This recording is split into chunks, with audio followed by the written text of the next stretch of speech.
नमस्कार। Astro factors में आपका स्वागत है। मैं हूं डॉक्टर हरीश। प्राय यह प्रश्न आता है कि कौन सी ऐसी राशि है जो सबसे अच्छी राशि होती है। अब देखिए, कुल राशियां 12 होती हैं, मेष से लेकर के मीन तक। तो इस प्रकार की जिज्ञासा अक्सर आती है कि सबसे अच्छी राशि कौन है। अब सबसे अच्छी राशि के अलग अलग पैरामीटर्स हो सकते हैं, इनकी अलग अलग विशेषताएं हो सकती हैं, लेकिन जो शास्त्रों का मत है उसके अनुसार तुला तुला राशि, तुला कौन सी राशि हो गई? लीब्रा, जो राशि संख्या 7 है, यानी कि मेष से लेकर के मीन के मध्य सबसे बीच की जो राशि है तुला राशि, वो सबसे अच्छी राशि मानी जाती है। अब तुला राशि का स्वामी कौन हुआ? इसके स्वामी शुक्र हुए, और जो शुक्र हुए तो इनकी दो राशियां हो गई, यानी कि एक टॉरस हो गया, वृष राशि हो गई, और दूसरी उसमें तुला राशि हो गई। तो 2 और 7 ये 2 घर हो गए शुक्राचार्य या शुक्र के। शुक्र का रत्न कौन सा माना जाता है? हीरा। शुक्र की दिशा कौन सी मानी जाएगी? शुक्र की दिशा वही होगी जो 2 और 7 की दिशा होगी। तो ये एक तरह से 7 को आप ये कह सकते हैं कि ये लीब्रा जो है वो ये वायु तत्व संबंधी राशि है, और जबकि जो नंबर 2 होती है टॉरस, वो पृथ्वी संबंधी राशि है। तुला राशि में पश्चिम की प्रधानता रहती है, ये पुरुष राशि है, और ये ऊर्ध्वगामी राशि है, यानी कि जो राशियां ऊपर की तरफ जिनको कहा जाता है कि ऊर्ध्वगामी या शीर्षोदय राशियां, इनको मानी जाती है। अब तुला राशि की दृष्टि अपने से 7वें स्थान पर पड़ती है, यानी कि अगर हाउस नंबर 1 में है, लग्न में है, तो ठीक सामने जो कलंत्र भाव होगा, या जो जाया भाव होगा, या जो पार्टनरशिप का भाव होगा, हाउस नंबर 7, इनकी खाली एक ही दृष्टि होती है। और जो शुक्र है, शुक्र की महादशा सबसे अधिक 20 वर्ष की होती है। अब 20 वर्ष में शुक्र का ट्रांजिट अलग अलग राशियों में होगा। इसीलिए बताया जाता है कि जो शुक्र है, शुक्र की अंतर्दशा भी काफी लंबे समय तक रहती है। तो महादशा 20 साल की हुई, और उसमें जो अंतर्दशा होती है वो भी काफी लंबे समय की रहती है। तो इसलिए अगर ये महादशा में अच्छे परिणाम दे रहे हैं तो अधिकांश अंतर्दशाओं में अच्छे परिणाम देंगे। यहाँ तक कि शुक्र में जब शनि की भी अंतर्दशा होगी तो उसका परिणाम हमेशा अच्छा रहेगा। अब लीब्रा को क्यों अच्छा माना जाता है? कि ये स्वामी इसके शुक्र हैं, असुरों के गुरु हैं।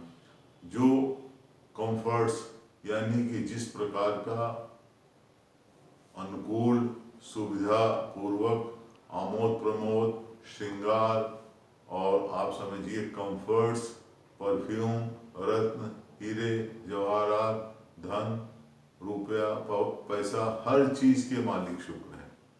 अब पता लगा कि अगर मान लीजिए कि आपके प्लेसमेंट शुक्र नहीं अच्छा है, अब शुक्र अगर आपका खराब प्लेसमेंट है तो आपको कंफर्ट्स किसी प्रकार का नहीं मिलेगा, चाहे धन आपके पास जितना ही अच्छा हो। अब शुक्र ग्रह की कुछ आपको कुंडलियां बताते हैं। इसमें एक सबसे प्रमुख कुंडली एन.टी. रामाराव की। एन.टी. रामाराव साहब पहले सिनेमा में एक्टिंग किया करते थे, और बाद में विपरीत परिस्थितियों में वे राजनीति में आए।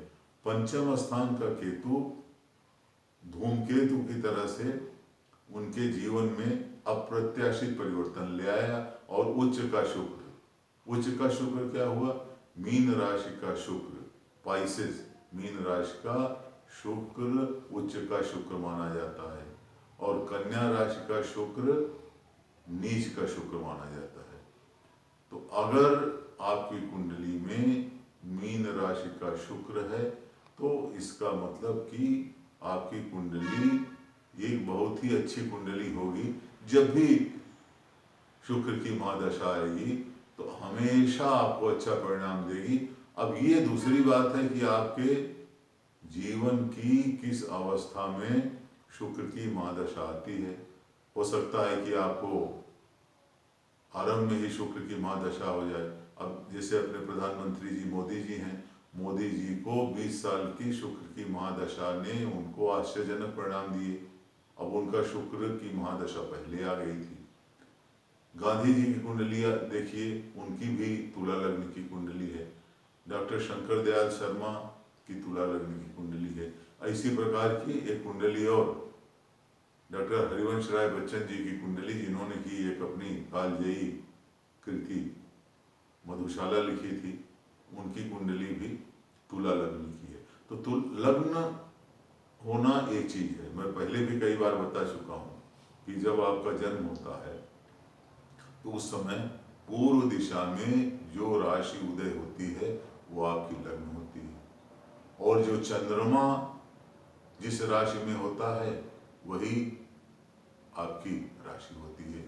जैसे जो उपलब्ध कुंडली मोदी जी की है, इसमें जो लग्न है वृश्चिक का है, लेकिन चंद्रमा भी उसी में बैठा हुआ है। तो यानी कि जो राशि है, राशि भी वृश्चिक हो गई और लग्न भी वृश्चिक हो गई। तो इसी प्रकार से अलग अलग चंद्र राशि और लग्न की राशि होती है। लेकिन दोनों में भी, चाहे चंद्र हो चाहे लग्न हो, दोनों में तुला लग्न सबसे ज्यादा महत्वपूर्ण होता है। अब तुला लग्न इसलिए महत्वपूर्ण होता है कि आप देखिए लक्ष्मी स्थान क्या होता है। लक्ष्मी स्थान 1 4 7 होता है। तो जो 7वां स्थान है, 7वां स्थान लक्ष्मी स्थान में से आता है। और इसी प्रकार से जब भी लक्ष्मी स्थान का संबंध किसी अन्य से बनेगा तो वो भी आपको एक प्रकार से धन योग या कुबेर योग या श्री योग या लक्ष्मी योग देगा। तो इसीलिए मैं बार बार ये कह रहा हूँ कि तुला लग्न या तुला राशि और उसमें शुक्र की स्थिति, ये आपकी कुंडली को ऊंचाइयों की तरफ ले जाने के लिए नितांत आवश्यक है। अब इसका अलग अलग नक्षत्र होते हैं। चित्रा नक्षत्र में भी जन्म होता है, भरणी नक्षत्र में भी होता है, लेकिन नक्षत्र के विभिन्न चरण होते हैं, तो उनकी तरफ मैं नहीं जाना चाहता। लेकिन ये जरूर आपकी कुंडली में अगर शुक्र का प्लेसमेंट अच्छा है, और शुक्र का प्लेसमेंट इस प्रकार का, चाहे भले उत्तरिक भाव में है, विशेष तौर से 12वें भाव में, तो एक आपको अच्छे परिणाम देगा। नमस्कार।